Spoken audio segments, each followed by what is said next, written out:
अस्सलाम वालेकुम नाज़रीन, मैं हूं यम्मे वाजिद। 7H न्यूज़ में आपका खैर मकदम है।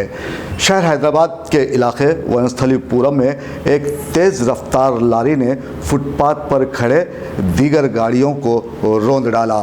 ये वाक़या किस तरह पेश आया, ये जानने के लिए देखिए 7H की ये रिपोर्ट। शहर हैदराबाद में वाक़ वनस्थलीपुरम शाहराह रात दिन मसरूफ़ रहती है। यहाँ ट्रैफिक का बहाव काफ़ी हुआ करता है। जहाँ आज एक दिल खराश वाक़या पेश आया जिसमें 2 अफराद बरसरे मौका हलाक और दीगर 2 शदीद तौर पर ज़ख्मी हो गए हैं।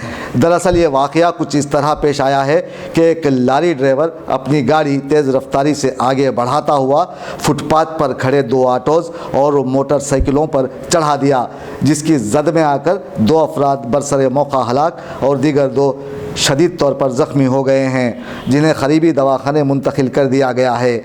लारी ड्राइवर भागने में कामयाब हो गया।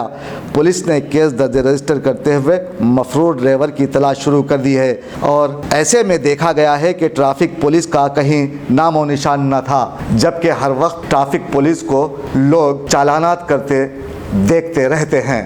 दोस्तों, अब आप रहिए हर वक्त तैयार, क्योंकि हम आपके लिए लाते हैं ताज़ा तरीन खबरों का अंबार। चाहे घर हो, बस हो या रेल, हम करेंगे आपको अपडेट एवरीवेयर। तो लाइक कीजिए, शेयर कीजिए और सब्सक्राइब करना ना भूलें। 7H न्यूज़, आपकी आवाज़।